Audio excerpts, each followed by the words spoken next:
En Morena cabemos todas y todos. Las chambeadoras. Los trabajadores. Los echados para adelante. Aquí siempre habrá un lugar para los jóvenes. Y para los no tan jóvenes. Bienvenidos los honestos. Las valientes. Los perseverantes. Súbanse quienes quieran seguir transformando a México. En Morena estamos afiliando gente buena. Como ella. Como él. Como tú. Porque aunque somos millones, siempre tendremos lugar para uno más. ¡Súmate a Morena! Somos millones. Súmate a Morena. Estamos en un momento crucial para consolidar la cuarta transformación en México. Afiliarte a Morena es reafirmar tu compromiso con un país más digno y justo para todas y todos. Te invitamos a unirte a nuestro movimiento, a continuar siendo protagonista del cambio verdadero. En este tutorial te explicamos cómo será tu proceso de afiliación. 1. Conexión con tu coordinador territorial.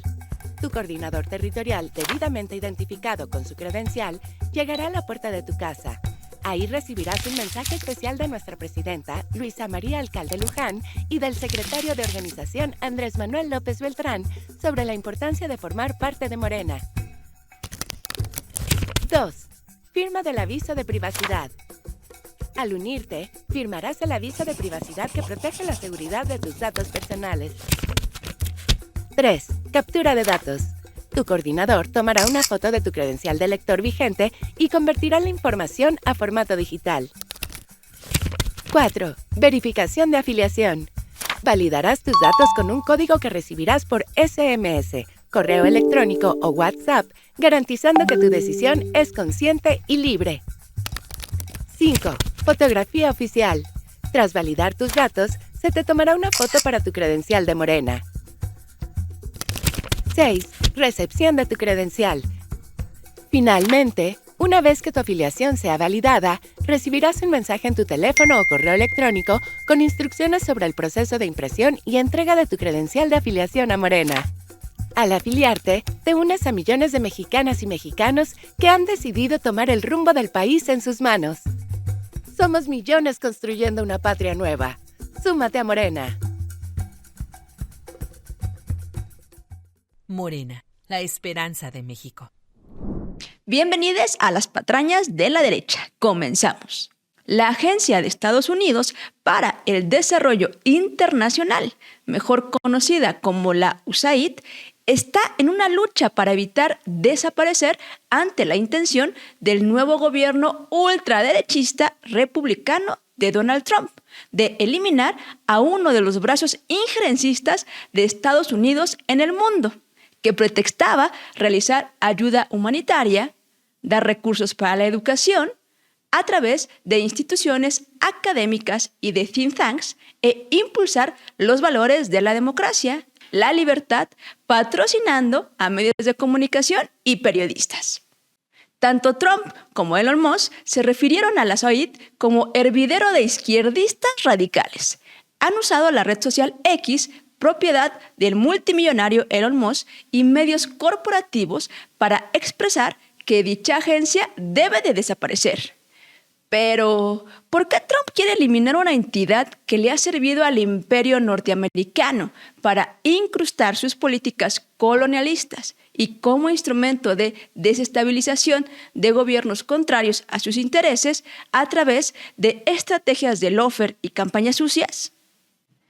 Se dice que Trump viene con la espada desenvainada, porque la USAID invirtió millones de dólares en patrocinar medios para descubrir la trama del Russia Gate, en la cual se da a conocer que el empresario naranja recibió apoyo del gigante asiático durante su primera campaña presidencial, lo cual le quitó legitimidad en su llegada a la Casa Blanca por primera vez.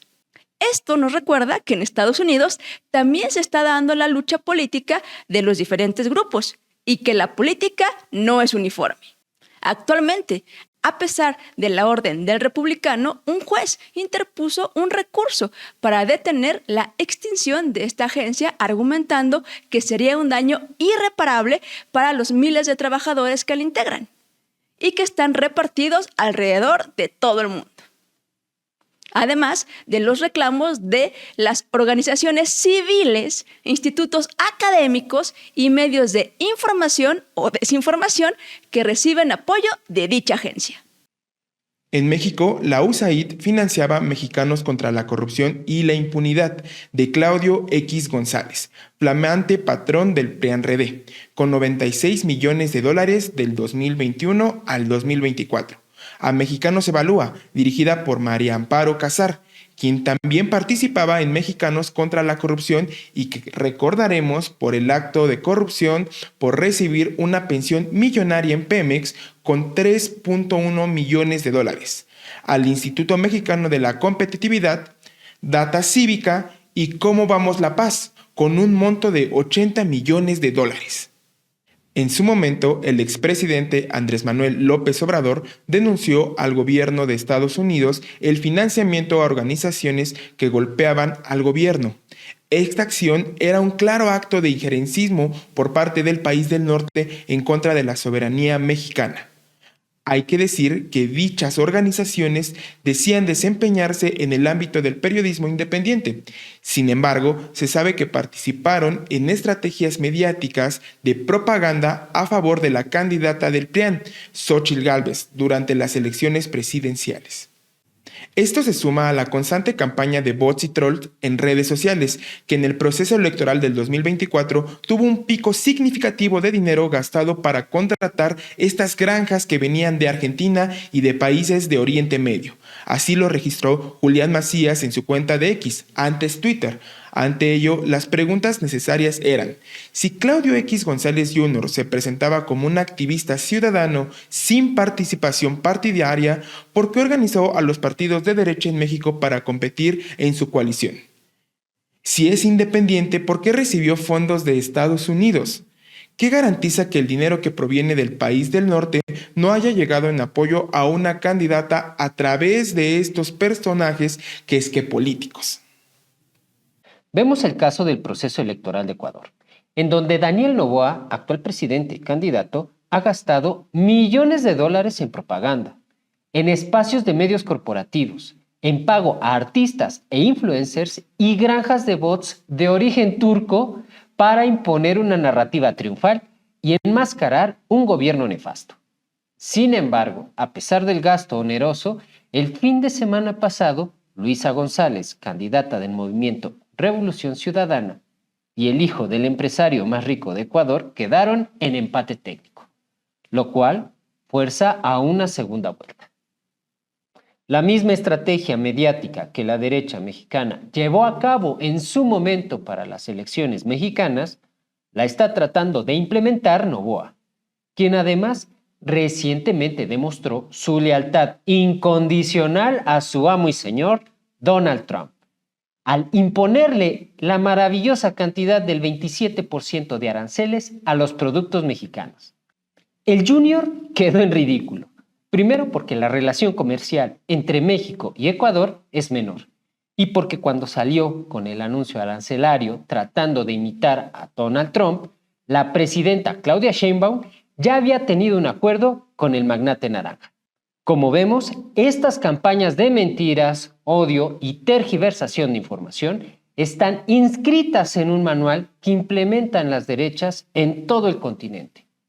Lo interesante es saber de dónde salen los financiamientos y quiénes son los que están detrás de las acciones políticas que emprende el conservadurismo. Ante el ascenso de la oligarquía tecnológica en Estados Unidos, la participación de los juniors tóxicos en la política y de los virulentos huérfanos de la USAID, el pueblo de México necesita más que nunca estar unido para plantarle cara al embate de quienes quieren robarnos los derechos ganados a través de las luchas sociales.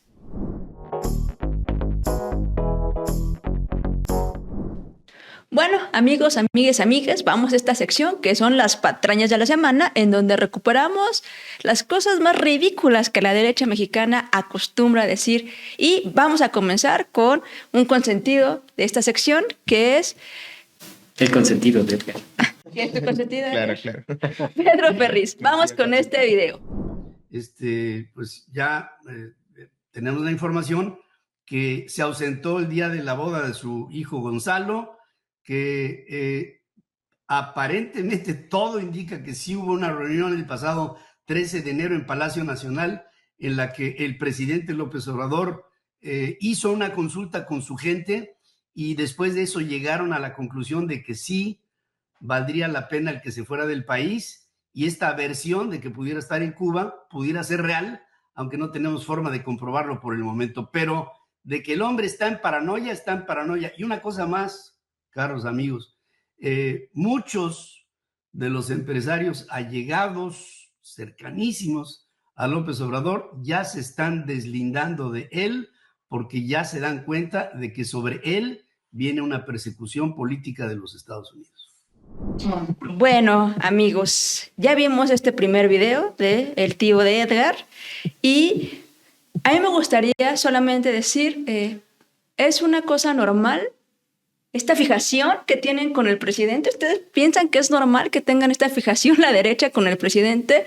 A mí siempre me sorprende cómo la derecha y sobre todo este pseudoperiodista tiene la... ¿cuál será la palabra? La audacia de algunos hombres, la audacia de los hombres de decir, no puedo confirmarles nada, pero yo siento, yo creo, yo imagino, yo deseo que estuviera en Cuba. Y nos lo hacen pasar como una nota, que eso es lo grave, ¿no? Porque estamos viendo a estos periodistas en estos espacios que son espacios de noticias, sus espacios de opinión, en donde sus opiniones, sus deseos, sus fobias nos las presentan como si fueran noticias, que eso es lo grave. Aquí él podrá tener las mejores intenciones o las peores, pero nunca se hace en estos medios de la derecha esta diferenciación entre esta es mi opinión, este es mi deseo y esta es la información. Mario, ¿qué piensas de esto? Bueno, fíjate que estaba pensando en la militancia, que vamos a las manifestaciones, marchas, concentraciones en apoyo a la Cuarta Transformación y que lo hacemos de mutuo propio y que siempre hay una palabra de generosidad para el expresidente Andrés Manuel López Obrador, ¿no? Siempre hay como esa palabra de te extrañamos, presidente, cabecita de algodón. Pero me parece que esta derecha pareciera que extraña mucho más al presidente o al expresidente Andrés Manuel López Obrador de lo que pudiéramos extrañarlo nosotras y nosotros. Era su línea argumental durante muchos años. Imagínense que de repente a Willy el Coyote le quiten al Correcaminos y de repente se quede solo. Ese coyote ya no tiene ese leitmotiv para vivir. Y eso es lo que pasa con la derecha, precisamente en este sentido, cuando hablan del presidente Andrés Manuel López Obrador. Extrañan al presidente porque les daba línea argumental 20 años, 20, 30 años, desde la caravana por la democracia en aquellos ayeres, por el desafuero después, por la defensa del petróleo. Se les quitó toda esa línea argumental. A mí me parece que es parte de ese síndrome de abstinencia que ya tiene la derecha. Y pues sus fuentes, ¿cuáles son? Pues la de los deseos. Sí, fíjate, yo retomo algo muy importante que menciona Dani, que es preocupante justamente esta forma en cómo se está promoviendo hacer periodismo, ¿no? A la que nos tienen acostumbrados estos medios de la derecha, donde justamente dice Pedro, no hay datos, no estoy seguro de que esto esté pasando, pero es mi forma de pensar, ¿no? Creo que desde ahí tiene que partir un análisis donde pues volvemos a lo mismo, ¿no? Estos medios que lo hacemos este análisis en el instituto, donde pues hay intereses que se están representando detrás de estos discursos, pues justamente no se basan en un periodismo especializado, en un periodismo de datos, de cifras. Tal vez habría que quitarles la palabra periodismo, ¿no? De sí. Este tipo de opiniones que vierten. Claro, sí, pues como dice Dani, pseudoperiodistas, ¿no? Este intento de periodistas, tienes toda la razón. Entonces creo que sí es importante mencionar eso y que bueno, sabemos que mencionar o traer en la agenda el tema de Andrés Manuel, pues les generaba rating, les generaba ciertos comentarios, pero que creo que ya es un discurso muy desgastado y pues que ya se les acabó. Pero bueno, vamos a pasar a ver justamente este siguiente video de también un programa que siempre traemos a colación aquí en Las Patrañas de la Derecha, que es Atypical. Adelante. o capricho de no invitar a la ministra presidenta, para que quede claro que estamos enojados con la corte de Norma Piña, porque hace un año no se paró ante su majestad López Obrador, o porque durante algún tiempo la corte estuvo enmendando la plana jurídica constitucional del desaseo que fue el gobierno de Andrés Manuel López en temas de construcción de leyes y de decisiones jurídicas. No solamente es eso. A mí me indigna la invisibilización a una mujer, porque quizá le costó más trabajo a Norma Piña llegar a la presidencia de la Corte que lo que le costó a la señora Claudia Sheinbaum ser presidenta de la... Producto y resultado de toda una trayectoria y de un esfuerzo. Y no de una imposición como es el caso. ¿Llegamos todas o no llegamos todas? Porque también la señora Norma Piña llegó y resulta que la señora presidenta ya no le gustó que otra mujer esté en la fotografía que refleja el esfuerzo de muchas mujeres para romper los obstáculos y los techos de cristal. Olvidémonos por un momento, que por sí es algo grave, el insulto a la división de poderes. ¿Sí? Indignémonos por la ofensa a una mujer. A una mujer que está ahí porque entró al Poder Judicial como secretaria y llegó a ser la presidenta del poder, de ese Poder Judicial. Con las ventajas, con las virtudes y los defectos de cualquier persona. Pero es la primer mujer presidenta en la Corte. Y esa imagen que a muchas niñas jóvenes les dice mucho, esa imagen de una mujer presidiendo el otro poder, el poder de enfrente, esa imagen la borró por capricho Claudia Sheinbaum. ¿Es cierto? Por capricho. De mujer a mujer. De mujer a mujer. Es un agravio. Una ofensa de mujer a mujer. A las mujeres. Bien, justamente estamos viendo este análisis donde pues nos menciona, ¿no?, de por qué no se le invitó a Norma Piña a la conmemoración de la Constitución del pasado 5 de febrero.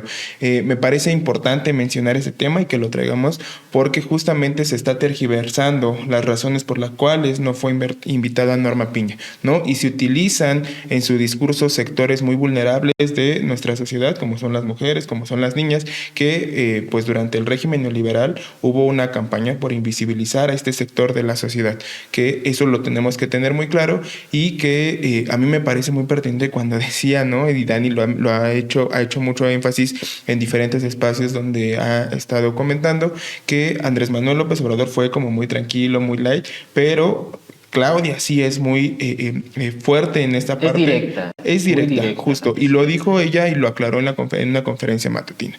Digo, ¿cómo vamos a invitar a una persona que justamente se ha dedicado a manipular y a atacar este proyecto de transformación que tiene en el centro al pueblo de México, ¿no? Toda esta forma de hacer política desde que ha impulsado la ministra presidenta, pues ha estado en contra de la política de la Cuarta Transformación desde hace varios años. Entonces, Claudia lo dice muy bien en la conferencia, las razones por las cuales no fue invitada. No sé qué pienses tú, Dani. A mí me parece muy grave porque normalmente son así en la derecha, ¿no? Tergiversan la información, cosas de la realidad, insisto, con sus deseos. A mí me parece que cuando hablan de que atacan directamente a la presidenta de misoginia, no le quiere dar el mismo reflector que ella tenía, pero cuando lo hacen, ellos atacan a la presidenta al poner con un valor menor el que haya llegado a la presidencia, porque siguen con este discurso de que llegó porque era una empleada de Andrés Manuel, así lo dicen, ¿no? Entonces, eso queda muy claro, este feminismo blanco en el que cree la derecha, ¿no? Ellos hablan del famosísimo techo de cristal que le encanta a la derecha y al feminismo blanco, impulsar la idea del techo de cristal, y desde un feminismo anticapitalista, un feminismo de izquierda, sabemos que el techo de cristal no es eso, porque siempre ponemos la metáfora de sí, pero la mujer que rompe el techo de cristal, pues hay otras mujeres que te están recogiendo los vidrios de ese techo de cristal. Entonces, aquí hablamos realmente de ¿por qué no fue invitada la ministra Norma Piña? Porque la ministra Norma Piña se ha pasado por el arco del triunfo a la Constitución. Esa es la realidad. No tiene nada que ver con que sea hombre o mujer o en el género que ella se represente e identifique.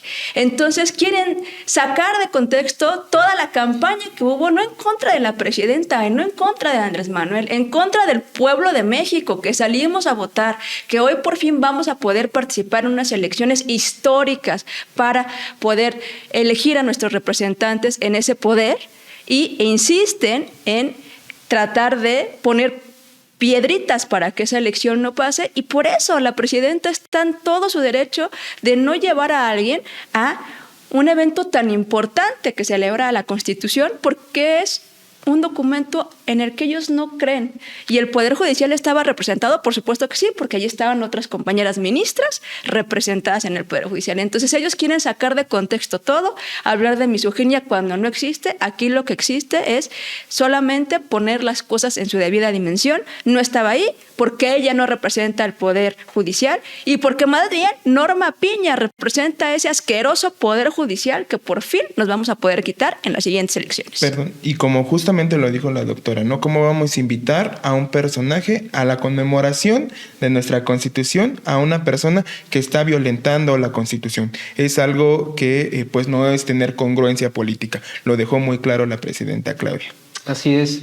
Yo recordaría ahí varios momentos de la aún presidenta de la Suprema Corte de Justicia de la Nación, sobre todo porque se ha caracterizado por hacer muchas trampas. Es una presidenta que trata de mover la ley a contentillo, a sus gustos, y yo me permitiré recordar dos momentos específicos en donde se demuestra todo el talante tramposo que ella ejemplifica junto con otros ministros y ministras de la Suprema Corte que hicieron esas trampas. El primero fue con este proyecto de antirreforma que propuso creo que es González Carrancá, no me acuerdo el apellido en particular del ministro, ustedes disculpen, pero este ministro propone un proyecto, y el proyecto iba a ser votado entre los ministros, entre 11 ministros. La nueva reforma dice que para aprobar un proyecto se necesitan 8 votos. Y Norma Piña lo que hizo es tratar de jalar lo que decía la reforma que trataban de impugnar para que fueran 8 votos y que se pudiera echar atrás la reforma al Poder Judicial. Eso demuestra una trampa tremenda con relación a la actuación de la ministra presidenta. Es la máxima autoridad del Poder Judicial de un país. Y el otro momento es prácticamente la clausura de las actividades del Consejo de Evaluación para la selección de las y los aspirantes a los puestos en el Poder Judicial a miras del 1 de junio, que se va a realizar la elección de este poder de jueces, magistrados y ministros. Y se propone a través de un juez que además está participando este amparo y que lo propone la misma organización de magistrados a la que pertenece. Claro. Todo esto engloba lo que son las trampas y lo que es la derrota de este grupo político y lo que es la falta a la Constitución. Por eso la presidenta Claudia Sheinbaum no invitó a Norma Piña a conmemorar los 108 años de aniversario de esta Constitución de 1917. Y bueno, vamos a ver este otro video de Ciro Gómez Leiva en su espacio, por supuesto, hace una crítica a lo que es la estrategia migratoria implementada entre México y Estados Unidos. Vamos a ver esto. Era en las garitas, no creo, ¿no? No tendría que inhibirse en los laboratorios, no tenía que inhibirse deteniendo en el centro del país o en el Pacífico, los lugares donde se están produciendo, o en los puertos mexicanos. ¿Qué van a hacer? ¿Van a estar revisando cajuelas de coches? Más bien creo que van a inhibir a los migrantes. ¿Durante cuánto tiempo? ¿Cuánto tiempo van a estar estos 10,000 efectivos? El tiempo que diga Trump. ¿Se van a quedar a perpetuidad? México va a aceptar pagar el impuesto de tener 10,000, cuando menos 10,000 refuerzos en la frontera, como sea. La prensa mexicana, bueno, y desde ayer nosotros temprano, nosotros a las 7 lo hicimos, transmitiendo la salida aquí del campo militar número 1 de un convoy con no sé cuántas camionetas, nos dijo Maru Rojas. Imágenes, esta es la imagen al día, ¿cuánto lleva Donald Trump? A los 15 días de Donald Trump. Bueno, pues ahí está lo que dice Ciro Gómez Leiva, que tiene que ver con el hecho de estos 10,000 elementos que van a estar ahí apostados en la frontera para impedir el paso de lo que es el tráfico de fentanilo, y evidentemente va a haber una coordinación con el gobierno de Estados Unidos en ese sentido. A mí me llama la atención cómo la derecha mexicana habla específicamente de las estrategias que se están implementando ahora y cuál es el accionar o cuál fue el accionar de otros gobiernos en otros sexenios. Cuando eran totalmente entreguistas estos sexenios del PRI y del PAN, y lo podemos constatar con los tratados de libre comercio que se efectuaron o que intentaron efectuar, por ejemplo, en la etapa de la realización del TEMEC que le tocó a Enrique Peña Nieto. Y ahora la prensa de derecha se queja de estas estrategias que tiene que ver con inhibir el paso de fentanilo en la frontera, que es un problema que tiene Estados Unidos y que la presidenta Claudia Sheinbaum le ha dicho directamente a Donald Trump que pues es un problema que dentro de esa sociedad se ha originado no por los cárteles mexicanos, sino por la forma de hacer el capitalismo con las farmacéuticas. Y en ese sentido me parece que la presidenta Claudia pues está en un terreno de abonar a ayudar a Estados Unidos en ese sentido para evitar el tráfico de fentanilo y pues evidentemente para detener lo que es el tráfico de armas en México, que perpetúa la guerra, bueno, no la guerra, sino el conflicto entre los cárteles y la violencia que precisamente viene de este tráfico, de este trasiego de droga. No sé qué opinen. Edgar. Pero, amigo, yo creo que antes de pasar con la opinión de Edgar, porque es un poquito el mismo tema, vamos a sumarle de una vez el video de Ricardo Anaya, que sigue en este asunto de qué vamos a hacer con estos años de Trump. Entonces, para cerrar como este tema, que es el mismo, claro, veamos también este agorero del desastre. Adelante. A no echar las campanas al vuelo y a entender la seriedad del asunto. Y ahí viene nuestra preocupación. Esto es como un huracán que se desvió. Nada más que lo que hay que entender es que esto van a ser 4 años de temporada de huracanes. Tener a Donald Trump de presidente de Estados Unidos va a implicar 4 años de temporada de huracanes. Y los de Morena, en lugar de preparar al país para los huracanes, pues están ahí en la playa jugando a las bolitas de la tómbola, despedazando el Estado de Derecho en México, adueñándose del Poder Judicial, insisten en su absurda reforma al Poder Judicial. ¿Qué más están haciendo? Están tratando de sacar adelante una reforma al Infonavit que literalmente confisca los ahorros de los trabajadores. En lugar de preparar al país, traen también una reforma eléctrica que limita la participación de los privados en generación de electricidad. Cuando vean la encuesta de la Asociación Nacional de Parques Industriales, la razón por la que no hay inversión es por la falta de electricidad y lo más grave, no quieren abierta y expresamente renunciar a la política de abrazos no balazos. Lo que deberían estar haciendo es preparar al país para esta temporada de huracanes.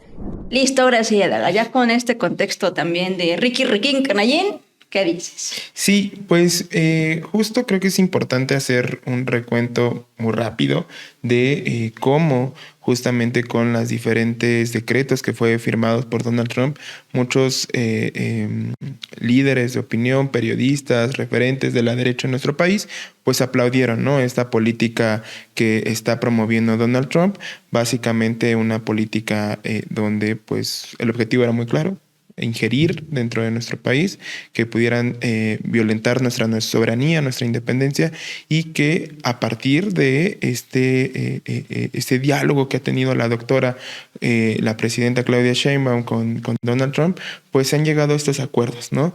Donde pues justamente se ha puesto un alto y se ha hecho una defensa de la soberanía nacional, y que justamente estos periodistas, estos referentes de la política, pues siguen tergiversando el discurso, ¿no? Siguen tergiversando, siguen abonando, mencionando lo que dice Ricardo Anaya, ¿no? Que se nos viene un huracán, ¿no?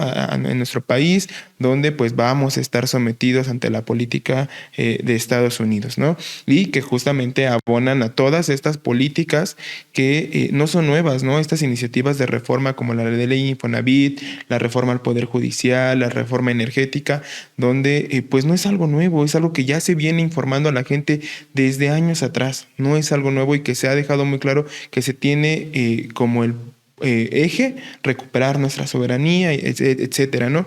Y que ellos siguen tergiversando el discurso porque nuevamente ven afectados sus intereses. Eso es lo que realmente les preocupa a ellos, ¿no? Se están viendo afectados sus intereses y están dándose cuenta que la aprobación de la presidenta Claudia Sheinbaum y de la Cuarta Transformación sigue incrementando. ¿Por qué? Porque justamente es esta política. Cuando la gente se siente respaldada, cuando la gente se ve beneficiada, pues evidentemente va a respaldar a este gobierno, ¿no? Entonces yo veo que ya no tienen salida, siguen buscando la forma en cómo atacar, y son discursos ya agotados y que nos dejan muy claro, lo dice Ricardo Anaya, ¿no? Que ellos lo que quieren es la inversión extranjera, ellos lo que quieren es que los extranjeros vengan a invertir, eso es lo que ellos están buscando. Entonces no sé qué pienses tú, Dani.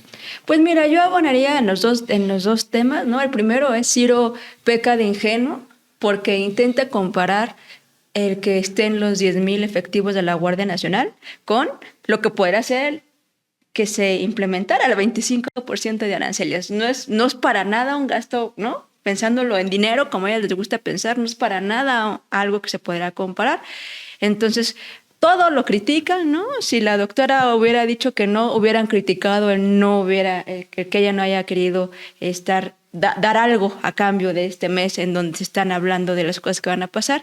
Y en el caso de Ricardo Anaya, yo lo comprendo, está enojado porque pues su partido político es el creador del cártel inmobiliario, no solamente en la Ciudad de México, en todo el país. Por eso, evidentemente, ellos seguramente, no tengo pruebas, pero tampoco dudas, de que ahora que se vio todo el fraude que hubo en las casas del Infonavit, en donde se vendió una casa 4 o 5 veces, pues ellos estaban involucrados también en eso. Entonces, por eso les salta ahora la reforma que va a evitar que eso pase. Y por eso también ellos les encanta hablar de la insaculación y de la tómbola, porque no quieren hablar de lo que realmente es importante, que estamos viviendo, insisto, a través de un momento histórico en donde el pueblo, que es el verdadero soberano, va a tener el privilegio de por primera vez votar por nuestros jueces, nuestros ministros, nuestros magistrados, y ya no van a ser los compañeros, los amigos, los compas que estaban ahí, que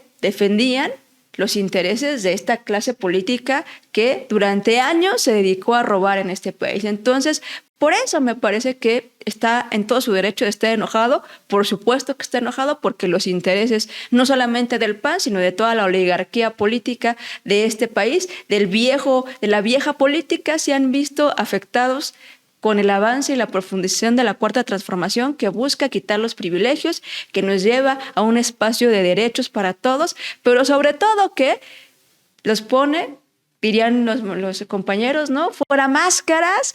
Nos estamos dando cuenta que en cada negocio, que en cada reducto de poder estaban ahí sacando ventaja, Mario. Así es. Bueno, pues ese es el tema con relación a Ciro Gómez Leiva. Bien, sí, y ahora pasando justamente con esta última cápsula de esta sección, pues vamos a ver también cómo es que algunos referentes de la política de la derecha, como Alito Moreno, nos tratan de explicar cómo es el proceso electoral en Ecuador y pues justamente, ¿no?, su sabiduría expresa que dejan de ver o lo evidencian. Adelante con el siguiente video. Esta es la boleta presidencial y aquí está la participación del presidente y del vicepresidente y cómo están ordenados en las mesas receptoras de votos. Muy bien.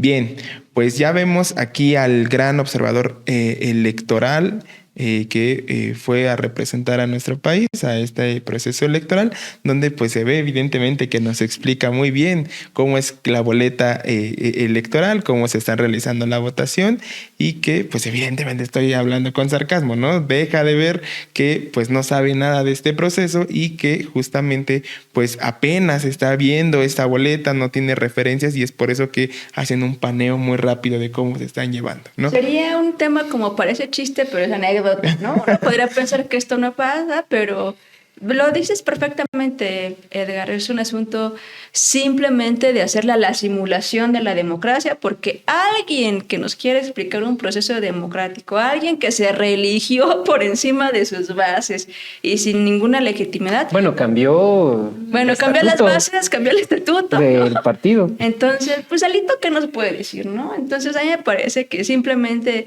pues nos da risa porque estamos ya más allá del bien que del mal, pero demuestra otra vez la calidad de la oposición que tenemos en este país. Sí, fíjate, es tremendo porque también Alito estuvo en Uruguay cuando fue la elección allá, la presidencial en Uruguay, y ahora lo vemos en Ecuador. Le gusta viajar a Alito. Qué bueno que, la verdad es que los viajes ilustran. Compañeros, si ustedes pueden, viajen, evidentemente.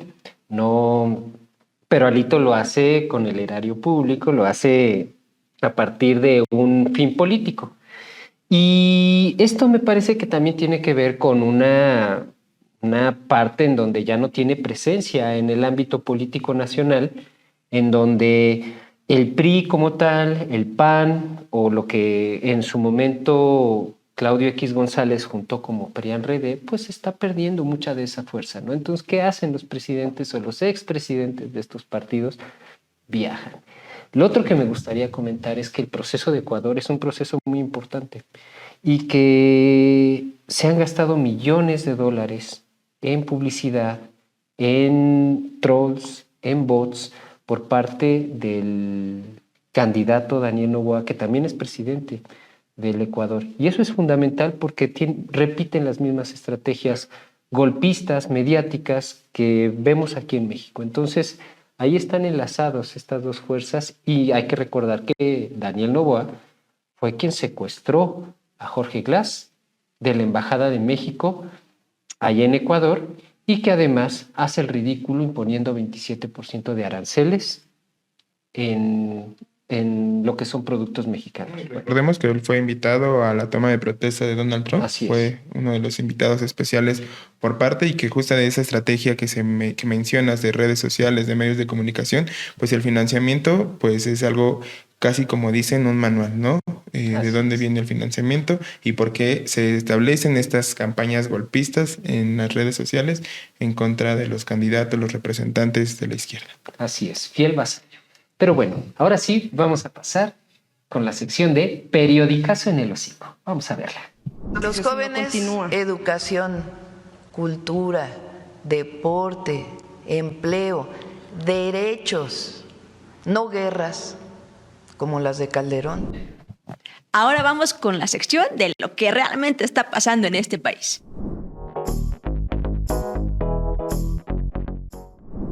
En la Cuarta Transformación se lucha por construir una auténtica democracia y erradicar cualquier acto de corrupción.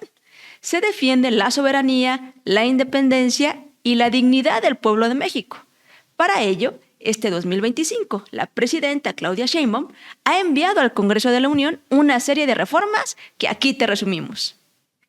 El pasado 5 de febrero, como parte de la conmemoración del 108 aniversario de la Constitución de 1917, la presidenta anunció que enviará al Congreso de la Unión 2 reformas constitucionales. La primera, la de la no reelección, con la que se garantiza el principio maderista, sufragio efectivo, no reelección. Y la segunda, que es una prohibición expresa del nepotismo en cargos de elección popular. Es decir, que ningún familiar podrá suceder de manera inmediata a otro tratándose de un puesto de elección popular. De igual forma, se presentó la iniciativa de reforma a los artículos 4 y 27 de la Constitución para proteger las 59 razas de maíz y para prohibir la siembra de maíz transgénico. Recordemos que sin maíz no hay país. Asimismo, se envió el paquete de leyes secundarias de la reforma constitucional en materia energética, que fortalecen a Pemex y a CFE como empresas públicas, regresan a ser empresas públicas del Estado como lo fueron antes del 2013 y permitirá que sean más eficientes, transparentes, austeras y dejarán de ser consideradas como monopolios. Y por supuesto, la reforma a la ley de Infonavit, que tiene como objetivo erradicar la corrupción y construir vivienda social, permitiendo tener una responsabilidad directa y transparente en el manejo de los recursos, que los trabajadores y trabajadoras tengan certeza del cuidado de sus ahorros y que exista completa transparencia en la asignación de viviendas y de créditos, ya que existirá completa fiscalización de los recursos por parte de la Auditoría Superior de la República para evitar casos de corrupción. Y así hemos llegado al final de las patrañas de la derecha. Síganos en todas nuestras redes sociales. Estamos como INFP Morena en todas ellas. Recuerden, sin formación no hay transformación.